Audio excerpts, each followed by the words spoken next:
ወንድሜ የራሱን የህይወት ጉዞ አሁን ላይ እየተጓዘና ምርጫውን መርጦ የራሱን ህይወት እየኖረ ስለሆነ ቅናት ይዞሽና የሆነ ተንኮል ሴራ አስበሽ እንጂ እስከዛሬ እንዴት ቤተሰቦች ጋር ሳትይ ዛሬ ላይ እንዴት ቤተሰብ ጋር የሚል ሀሳብ ሊመጣልሽ ቻለ? ኧረ እባክሽ አንተስ ብትሆን አብርሃም፣ በነገራችን ላይ ብዙ ጊዜ ችግሮችህን በራስህ መፍታትና ማድረግ እየቻልክ አይደለም የራስህን ችግር ይቅርና የሰዎችን ችግር መፍታት የምትችል ሰው ነህ። ወጣት ነህ። በመነጋገር ማመን የምትችል ሰው ለምን መሆን እንደማትችል በጣም ነው የሚገርመኝ። ግዴታ እኮ እህትና ወንድምን ጎትተህ ማምጣት አይጠበቅብም። እነሱ የህግ አካል ናቸው። ትናንት ላይ ህግ አካል አመጣለሁ ስትል ነበር። በነገራችን ላይ እኮ ህግም ቢሆን እኮ የትኛውም ዓለም ላይ ህግ የራሱ ደንብ አለው አይደለ እንዴ? ማንም ሰው አለማወቁ ከተጠያቂነት ሊያድነው አይችልም። ህግ ነውና እቺን እንስት ከቤትሽ እንዳትወጪ ልጅሽን ይዘሽ እዚህ ቤት ቁጭ ብለሽ ልጅሽን አሳደጊ የሚላት ህግ ደግሞ የለም። ገብቷችኋል አይደለ? የፈለገችውን የማድረግ መብት አላት። የፈለገችበት ቦታ የመንቀሳቀስ መብት አላት። ግን ደግሞ ይህን ነገር ያደረጋችሁ ብዙ ጊዜ ሩታ አንድ ነገር ስታደርግ ነገሮች በጣም የሆነ በቃ ለደል ስለሚከብዱባት አይ እኔ ቤተሰብ ጋር መሄድ ስላለብኝ መንገር አለብኝ ልጄን ደብቃና ሰርቃ ሄደች እንዳይል ብዬ ነው አለች አይደል? አይገባሽም? ግን ዛሬ በዚህን ያህል ተወረግርገሽ እጅሽን እስከ መቀሰር በዚህን ያህል ራሱ መነጋገር አይገባሽም። ቢያንስ እኮ አንቺ ለሩታ የታላቀ ታላቋ ነሽ አይደለ? እንደው እስቲል እንኳን ጥፋተኛ ብትሆን ነገሮችን ከካሜራ ጀርባ እኮ መጨረስ ትችያለሽ። ግዴታ በቃ ሁሉ ነገር ካሜራ ላይ ሆኖ ነው በቃ ችግር መፈታት ያለበት እንዴ? ስለ ድሮ ማለት በድሮ በሬ ያረሰ የለም አልሻት አይደለ? ታዲያ የትላንትና ስህተቱና የትላንትና ጥፈቱ ዛሬ ላይ ካላስተማረው ታዲያች ልጅ ምንድን ነው ማለት ምንድን ነው ልትማር ከሱ ወይ ደግሞ ምንድን ነው ሊያደርግ የሚችለው ብላ ልታስብ ትችላለች። ማንኛውም ሰው እኮ በድሮ በሬ ያረሰ የለም፣ ግን በትላንትና ማንነቱም ያፈረ የለም። ግን ደግሞ ትላንት ካጠፋሽ ጥፋትና ስህተት ልትማር ይገባሽ። ሁሌ አንደነ ስህተት ሁሌ አንደነ ጥፋት መሆን የለበትም። ሲጀመር ደግሞ ሩታ ልትቀና የምችልበት አንዳችም የሚያስቀና ነገር አብርሃም ላይ ያየን አይደለም። ምንድነው ሄርሜላ መቆ ያደረገች ያለችው ነገር ቢኖር ሩቲ ያደረገችውን ነገር ነው እየደገመች ያለችው እንጂ የትኛውንም ይሄ አላደላ አዲስ ፈጥራ ያደረገችው ወይም ደግሞ የሰራችው ታሪክ የለም። ይሄን ያህል የሆነ ዋው ወይኔ ጎበዝ ጀግና የሚያስብላት እኮ የሰራችው ስራ የለም። ስለዚህ እንደውም በየሄድሽበት የሩታን ስም ባታነሺ መልካም ነው። በተለይ ዛሬ እንደውም አንዳንድ ማለት ሜንሽን ስታደርጊያት ነበረ ሄርሜላ ሩታን ማለት ነው። እሷ ደግሞ የአንቺ ስም ጠርታ አታውቅም። ስምሽ እስካልተጠራ ድረስ የሰው ስም ሜንሽን አድርገሽ ሀሳብና ሴት መስጠት የሚጠበቅብሽ አይመስለኝም። እና አብርሃምም የዚህን ያህል ማለት የልጅክ እናት ናት፣ ልታከብሯት ሪስፔክት ልሰጣት ይገባዋል እንጂ ዲስሪስፔክት አድርገ መጨረሻ ላይ እንደውም በቃ የፈለግሽው ማድረግ ትችያለሽ እንሂድ እና የፈለገችው ማድረግ ከቻለሽ ታዲያ ለምንድን ነው የምትመጣውና ለምንድን ነው ልጄን ላራቅ ለ5 ቀን ብቻ ነው ይዘሽ የምትሄዱ ከዛ በላይ አችም እንዴ? ይህ ማለት እኮ አይጠበቅብም ነበረ። ማለት እንደፈለጋት እንድትሆን ፈቃደኛ ከሆንክ በነገራችን ላይ ማንኛውም ሰው ቤተሰብ ነፃነት ስትሰጡት ሰላም ስትሰጡት ያ ሰው ራሱ እንዲጠብቅ ራሱ የበለጠ ለእናንተ ክብርና ሪስፔክት እንዲኖረው ነው እንጂ ብታደርጉት እንጂ እኮ ያንን ሰው ስለተቆጣጠራችሁት ያንን ሰው የተገባው የተወጣ እኮ ስላላችሁ ያ ሰው ራሱን ከእንደዚህ ነገር ያደና ማለት አይደለም፣ ጭራሽ ይብስበታል። ስለዚህ ለመጋባቱ መልካም አይደለም ማለት ሩታ ሌላ ነገር እንድታስብ የማይሆኑ ሀሳቦች እንድታስብ ባታረጋት ባትገፋፋፑሽ ባታረጋት መልካም ነው። ብዙ ደግሞ በጣም ቆንጆ ጊዜያቶችን አሳልፋችኋል አይደለ? ስለዚህ እነዛ መልካም ጊዜያቶችን በማሳለፍ እነዛን ከሀሳቢ ውስጥ በማስገባት ዛሬ ላይ ቆም ብለሽ ወደ ራስሽ ተመልሰሽ ብታስቢ መልካም ነው። ሁለታችሁ ደግሞ ትልቅ ሰዎች ናችሁ። በተለይ ቡዜና ገኒ ትልቅ ሰዎች ናችሁ እኮ እናንተ ካሜራ ጀርባ እኮ ተነጋግራችሁ ችግሩን መፍታት ስትችሉ ጭራሽ ካሜራ ፊት ራሱ የዚህን ያህል ይሄ አላደለ ሰጥ አገባ ማለት ኦዲየንስ ከእናንተ ምን ሊማር ይችላል? ሩታ ይሽ አይደለ እናንተ ቃላቶች በተሰናዘራችሁ ቁጥር ገኒ እንደዚህ አይደለም ረፊ ስትላት ነበረ። አይሽ አይደለም እሷ ጋር ታናሻችሁ ሆነ በልጣችሁ ስማርት ሆና በቃ ሻይን ሆናን ሁሉ የምትታየው እኔ አላቅም። እኔ ሩታ ምን አይነት ጥበብ እንዳላት እኔ አላቅም። እግዚአብሔር አምላክ አሁንም ጨማምሮ ጥበቡና ሞገሱን ክብሩን ያድላት።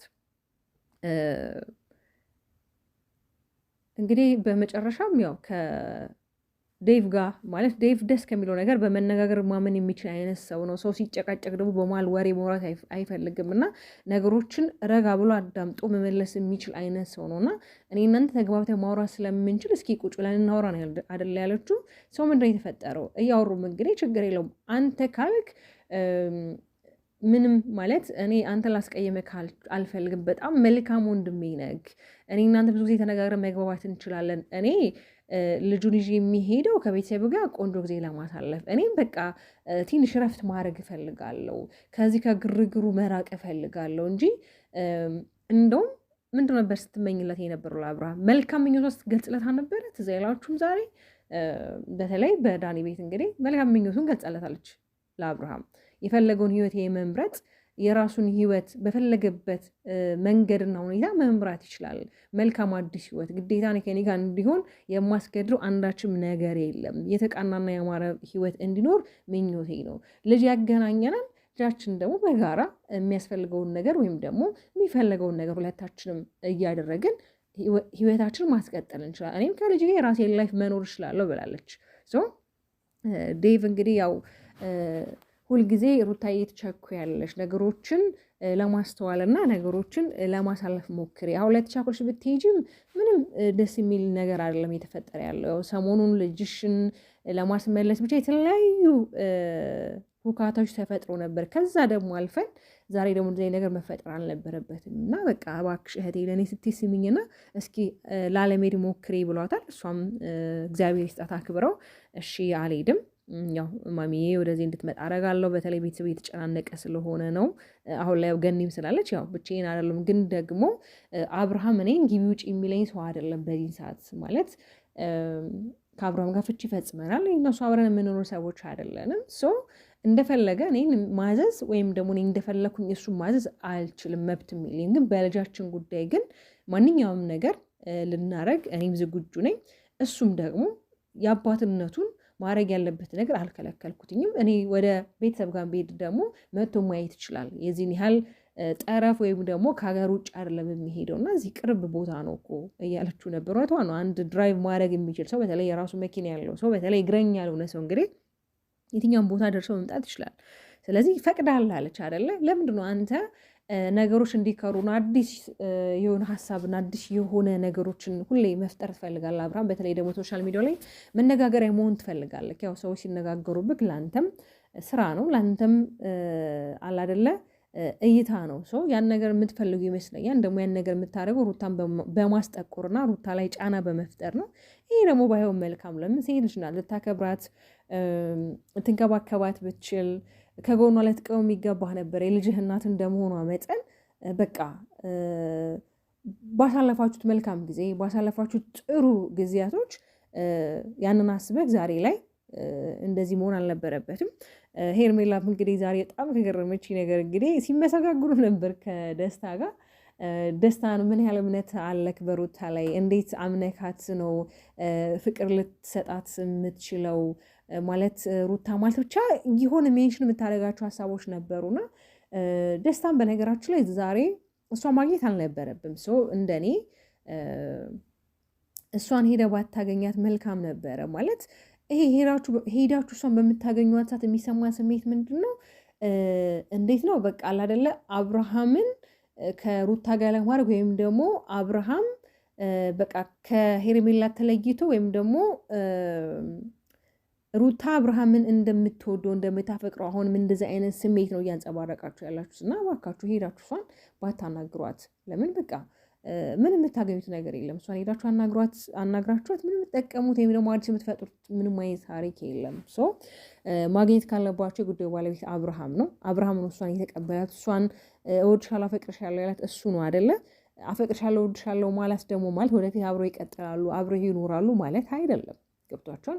እዚህ ጋር ለልጁና ለትዳሩ ወይም ደግሞ በጣም ዋጋ ለከፈሉት ፍቅራቸው ማዳን ላልቻለ ሰው ሌላ ቦታ ሄዶ ቆንጆ ህይወት እኖራለሁ ቆንጆ ላይፍ እኖራለሁ ማለት በጣም ዘበት ነው። በተለይ አንዳንዴ ተበዳይ ሆኑ ከምትበድሉ ማለት ነው። ብዙ ጊዜ መበደል የመሰለ ነገር የለም። ግን እግዚአብሔር ደግሞ ይከሳችኋል። እግዚአብሔር ደግሞ መልካም ነው። እውነት ሩታ በጣም እድለኛ የሆነች እንስት ናት። ኦ ማይ ጋድ በጣም እድለኛ እውነት። በልጅነት ልጅን እግዚአብሔር የባረካት በጣም ብዙ ሰዎች የሚመኙት እኮ ልጅ ማለት እኮ ሰው በስለት ብትሉ በቃ አለ አይደለ ሰዎች ልጅን ፈልገው እግዚአብሔር አምላክ ያዘገየባቸው ብዙዎች አሉና ሩታ ደግሞ በዚህ አጋጣሚ በጣም እድለኛ ሴት ናት እና እግዚአብሔር ልጅን በጥበብና በሞገስ ያሳድግልሽ።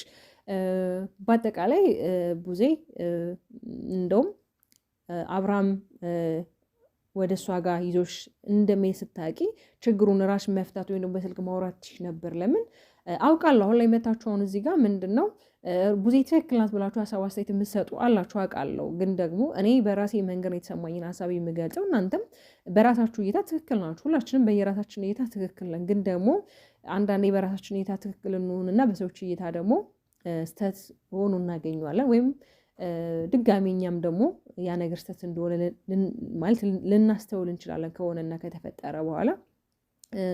ዳኒም እንግዲህ ዛሬ ይቅርታ ጠይቋት ሁላችንም ደስ ብሎናል። በተለይ እንግዲህ የሩታ እህቶች በጣም ነው የሚለዩት። በተለይ በቲክቶክ ሰፈር እንግዲህ በጣም እህቶቿ ላይቭ ላይ ገብተው ሀሳብ አስተያየታቸው ሼር የሚደረጉ ልጆች አሉ። የሩቲ እህቶች የሚያበረቷት፣ የሚያጀግኗት፣ የሚያጠነክሯት የብቸኝነት ስሜት እንዳይሰማት ትችላለች። በቃ አላደለ ጠንክራ እንድትገኝ እሷም ተናግራለች። እኔ በተለይ በጣም ብዙ እህቶች አሉ እኔ ጠንክሬላቸው እንድቆም የሚፈልጉ ሁልጊዜ ከእኔ ጋር በሀሳብም በብዙ ነገር አብሮኝ የሆኑ እህቶች እና እግዚአብሔር አምላክ የተመሰገነ ይሁን ብላለች። አሜን፣ እግዚአብሔር ይመስገን።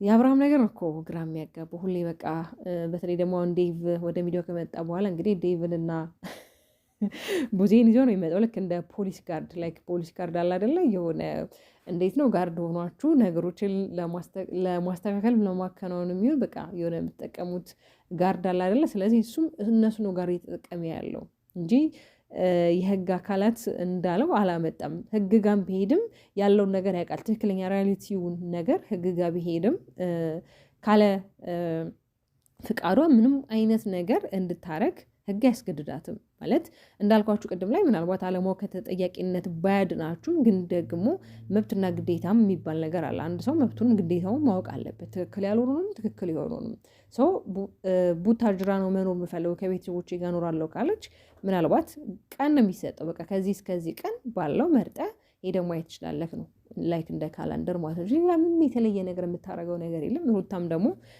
በጣም አስተዋይና መልካም ሴት ስለሆነች ልጇ አባቱ ለይቶ እንዲያድግ አትፈልግም። ገብቶሻል አይደል? ፍቅርን ሰጥቶት እንዲያድግ ነው የምፈልገው። ምንም የትኛውም እናት አባትየው ቢበድልም የፈለገውን ነገር ቢያደርግም የትኛውም እናት እንዴት ነው በቃ ከልጇ ጋር ነው የምትሆነውና የኔ ተወዳጆች እንግዲህ ነገሮች መልካም ይሆናሉ ብዬ ተስፋ አድርጋለሁ። የነገር ማናችንም አናቅም። ስለምትከታተሉ ስለምታዳምጡ በጣም አድርጌ ነው የማመሰግነው። ላይክ፣ ሼር፣ ሰብስክራይብ በማድረግም ቤተሰብ እንድትሆኑ ጠይቃችኋለሁ። ሰላማችሁ ይብዛ። ባባይ